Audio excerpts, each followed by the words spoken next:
अभिभूत हो, उत्साही हो।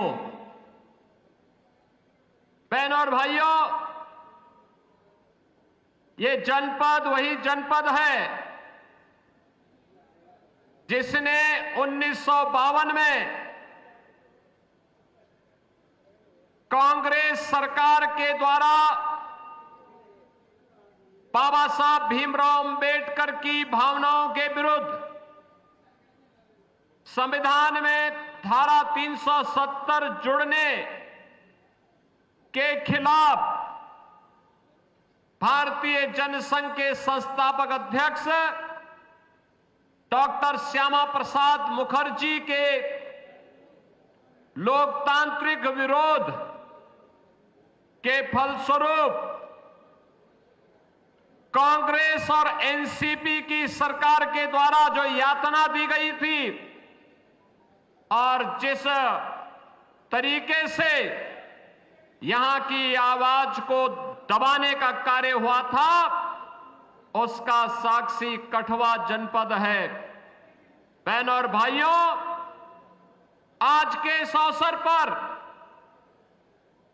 जब डॉक्टर श्यामा प्रसाद मुखर्जी का वह स्लोगन एक देश में दो प्रधान, दो विधान, दो विधान, दो निशान नहीं चलेंगे, नहीं चलेंगे, आज जब वो सपना साकार हुआ है, आर्टिकल 370 सदैव के लिए समाप्त हुआ है। उन स्थितियों में विधानसभा के इस पहले चुनाव में जम्मू कश्मीर वासियों के अपने भाग्य का फैसला करना है। बहनों और भाइयों, चुनाव यह आपका लोकतांत्रिक अधिकार है, लेकिन चुनाव वर्तमान को सुरक्षित रखने और बेहतर भविष्य के लिए डबल इंजन की सरकार को आना यहां आवश्यक है। याद करिए, याद करिए, कांग्रेस को 1947 में देश की सत्ता प्राप्त हुई थी, उत्तर प्रदेश की भी सत्ता प्राप्त हुई थी,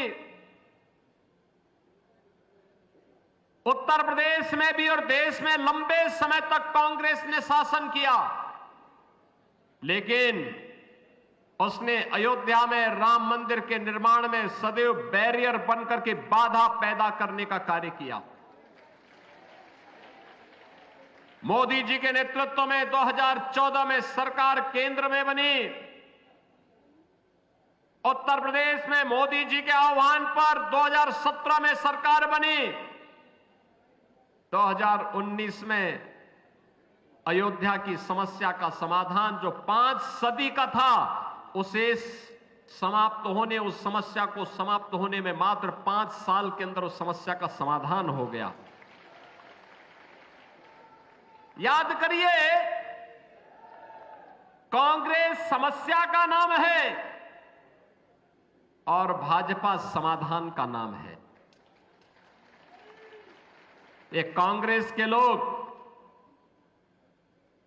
सेकुलरिज्म के नाम पर मुस्लिम तुष्टीकरण की पराकाष्ठा पर चल करके राष्ट्रीय सुरक्षा के साथ खिलवाड़ करने वाले लोग जब अयोध्या में राम मंदिर का निर्माण और फैसले की नौबत आई, तो इन्होंने कहा था कि अगर हिंदुओं के पक्ष में फैसला होगा तो खून की नदियां बहेंगी। मैंने कहा भी चिंता मत करो, एक वहां पे मच्छर नहीं मरने वाला है।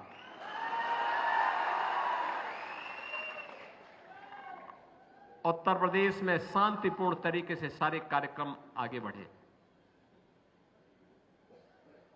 ऐसे ही जब आर्टिकल 370 को समाप्त करने की बात आई थी, तब भी कांग्रेस, नेशनल कॉन्फ्रेंस, पीडीपी यही धमकी देती थी कि खून बह जाएगा। बहनों और भाइयों, आज साबित हो चुका है, जम्मू कश्मीर 370 को समाप्त करने का समर्थन करता है और विकास की मुख्य धारा के साथ जुड़ने के लिए जिन लोगों ने 70 वर्षों तक यहां पे भ्रष्टाचार फैलाया, अराजकता फैलाई, गुंडागिर्दी फैलाई, पलायन करने के लिए मजबूर किया, हिंदुओं का कत्लेआम किया, जम्मू कश्मीर को आतंकवाद की भट्टी में झोंकने का कार्य किया था, वे विफल हुए। जम्मू कश्मीर की जनता जनार्दन सफल हुई जब विकास की प्रक्रिया के साथ तेजी के साथ आज जम्मू कश्मीर राज्य आगे बढ़ रहा है। बहनों और भाइयों, कांग्रेस हो या नेशनल कॉन्फ्रेंस या पीडीपी, इन्होंने देश को विभाजन का दंश दिया, इन्होंने पलायन का दंश दिया, इन्होंने भ्रष्टाचार और दुराचार को बढ़ावा दिया, इन्होंने आतंकवाद का दंश दिया, इन्होंने भेदभाव का दंश भी आप सभी कठुआ वासियों को दिया। लेकिन बहनों और भाइयों, आज मोदी जी के नेतृत्व में पूरा जम्मू कश्मीर अब टेररिस्ट स्टेट नहीं, टूरिज्म का एक बेहतरीन डेस्टिनेशन बन चुका है। आज यहां पे लाखों की संख्या में टूरिस्ट आ रहा है। 2 चरणों के चुनाव है, दुनिया भर के लोग देखने के लिए आ रहे हैं। जम्मू कश्मीर के बारे में जो लोग गलतफहमी पैदा करते थे, आज वहां के लोग भारी संख्या में मतदान करने के लिए निकल रहे हैं। बहनों और भाइयों, ये जो विश्वास है, ये विकास का है, सुरक्षा का है, भ्रष्टाचार पर प्रहार का है। और इसीलिए हम कहने के लिए आए हैं, ये डबल इंजन की सरकार की ताकत क्या होती है। कनेक्टिविटी बेहतर हुई है। रेलवे में वंदे भारत जैसी वर्ल्ड क्लास ट्रेन आज जम्मू से दिल्ली के बीच में प्रारंभ हो गई है। एयर कनेक्टिविटी बेहतर हुई है। कहीं हाईवे, कहीं रेलवे, कहीं रोपवे, कहीं पर दुनिया का सबसे ऊंचा ब्रिज का निर्माण हो रहा है, तो कहीं टनल का निर्माण भी हो रहा है। यहां पे आज आईआईटी बन रही है, आईएम बन रहे हैं, एम्स बन रहे हैं, 1 डिस्ट्रिक्ट 1 मेडिकल कॉलेज के निर्माण का सपना साकार हो रहा है। हर गरीब के हाथ को कार्य है, हर किसान के खेत को पानी देने की व्यवस्था भी हो रही है। बहनों और भाइयों, याद करिए, आपके पैसे से कांग्रेस के लोग, नेशनल कॉन्फ्रेंस और पीडीपी के लोग मौज करते थे, मुख्यमंत्री बनते थे जम्मू कश्मीर का, और साल में 8 महीने यूरोप और इंग्लैंड में व्यतीत करते थे। 4 महीने जो बचते थे, उनमें से 3 महीने दिल्ली में रहते थे। 1 महीने में क्या जम्मू कश्मीर के बारे में सोचते? जम्मू कश्मीर उनके एजेंडे में कभी नहीं था। यही कारण था, गरीब को आवास नहीं मिल पाया, गरीब को स्वास्थ्य की सुविधा नहीं मिल पाई, गरीबों को कोई सुविधाएं नहीं मिल पाई। इन्होंने तो दलितों का अपमान किया। बाबा साहब भीमराव अंबेडकर के द्वारा बनाए गए संविधान को इन्होंने अपमानित करने का कार्य किया। इन लोगों ने आरक्षण के नियमों की ध्वजियां उड़ा करके उसे अपना जन्मसिद्ध अधिकार समझ लिया था कि यहां पे दलितों के लिए, यहां पर पहाड़ियों के लिए, यहां पे गुज्जरों के लिए, यहां पर बकरवालों के लिए कोई आरक्षण नहीं होना चाहिए। यही कांग्रेस, एनसी और पीडीपी करती रही। बहनों और भाइयों, आज आप देख रहे होंगे, अयोध्या में रामलला विराजमान हुए तो अयोध्या का इंटरनेशनल एयरपोर्ट का निर्माण भी अयोध्या में हुआ, और इंटरनेशनल एयरपोर्ट का नामकरण महर्षि वाल्मीकि के नाम पर किया गया। यह है भारतीय जनता पार्टी और मोदी जी का विजन। मैं आज आप सबसे यही कहने के लिए आया हूं, बहनों और भाइयों, ये कांग्रेस और एनसी या फिर पीडीपी जो कहती है कि सत्ता में आए तो ये कहते हैं कि सत्ता में आए तो 370 को फिर से बहाल करेंगे। यानी 370 को बहाल करने का मतलब जम्मू कश्मीर को फिर से आतंकवाद की भट्टी में झोंकना। क्या जम्मू कश्मीर की जनता या कठुआ की जनता इसको स्वीकार करेगी? क्या आप इसको स्वीकार करेंगे? क्या यहां के नौजवानों के भविष्य के साथ खिलवाड़ होने देंगे? क्या यहां की बहनों की सम्मान के विरुद्ध कोई आचरण किसी राजनीतिक दल को करने देंगे? बहनों और भाइयों, डबल इंजन की सरकार डबल स्पीड के साथ विकास के साथ जुड़ रही है। आज पूरे भारत के अंदर आप देख रहे होंगे 80 करोड़ लोग फ्री में राशन की सुविधा का लाभ प्राप्त कर रहे हैं। 60 करोड़ लोग 5 लाख रुपए सालाना आयुष्मान भारत की सुविधा का लाभ प्राप्त कर रहे हैं। 12 करोड़ गरीबों के घर में शौचालय बन गए हैं। बहनों और भाइयों, 12 करोड़ किसानों को किसान सम्मान निधि का लाभ प्राप्त हो रहा है। यही नहीं, 4 करोड़ गरीबों के आवास बन गए हैं। 10 करोड़ घरों में उज्ज्वला योजना के कनेक्शन पहुंच गए हैं। सबका साथ और सबके विकास के साथ साथ मोदी जी ने सबको आज सुरक्षा भी प्रदान की है। लेकिन अगर कोई पाकिस्तान की सह पर भारत के अंदर आतंकवाद की नर्सरी को फैलाने का कार्य करेगा तो उसके लिए दो टूक जवाब भी है कि अगर आतंकवाद फैलाओगे तो न तो ढकने के लिए कफन का कपड़ा मिलेगा और न दफन करने के लिए 2 गज जमीन ही नसीब हो पाएगी। बहनों और भाइयों, भारतीय जनता पार्टी बहुत मजबूती के साथ कहती है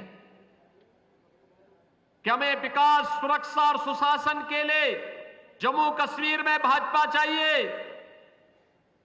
भारतीय जनता पार्टी का यह संकल्प बिना सिंध के हिंद कहां है, रावी बिन पंजाब नहीं, गंगा आखिर खुश कैसे हो जब तक संग चीनाव नहीं है।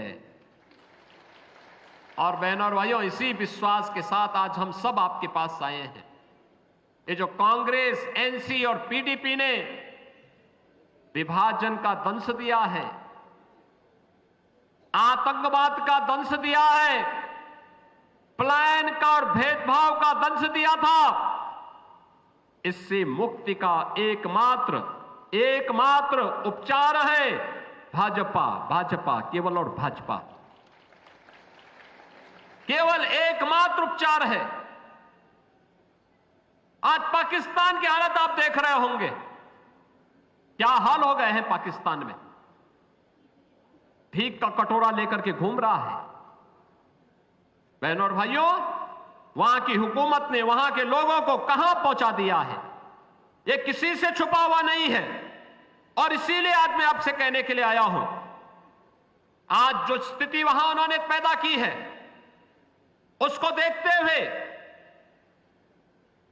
अब तो बलूचिस्तान भी कह रहा है कि पाकिस्तानी हमें विदेशी कहते हैं, तो हमें अब पाकिस्तान में नहीं रहना है। और जम्मू कश्मीर का चुनाव इस महीने में महत्वपूर्ण होने जा रहा है।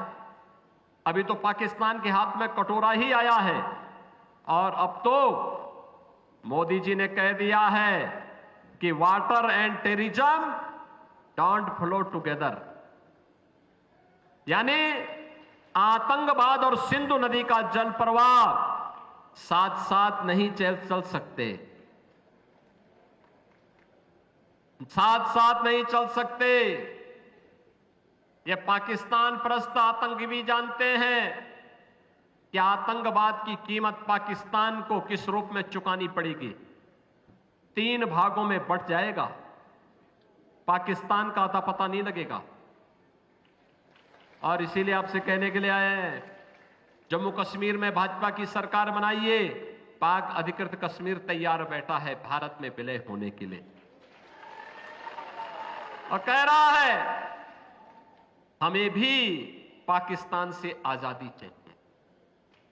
वह भी कह रहा है हमें भी विकास चाहिए, हमें भी राशन चाहिए, हमें भी आयुष्मान का कार्ड चाहिए, और वह भारत के अंदर ही संभव हो सकता है। और इसलिए बहनों और भाइयों, जम्मू कश्मीर में सुरक्षा, सुशासन और विकास के लिए भारतीय जनता पार्टी को फिर से यहां पर सरकार बनाने के लिए भारतीय जनता पार्टी ने से भारत भूषण को अपना प्रत्याशी बनाकर के आपके बीच में उतारा है। भारत भूषण, डॉक्टर भारत भूषण जी को आपका आशीर्वाद प्राप्त होगा। आशीर्वाद देंगे, आशीर्वाद देंगे, सभी का आशीर्वाद प्राप्त होगा। भारत भूषण जी यहां आइए, थोड़ा आशीर्वाद लीजिए जनता जनार्दन से। आपका आशीर्वाद मिलेगा, डॉक्टर भारत भूषण जी को आशीर्वाद मिलेगा ना, तो फिर मेरे साथ बोलेंगे भारत माता की, भारत माता की, भारत माता की जय श्री राम, जय जय श्री राम।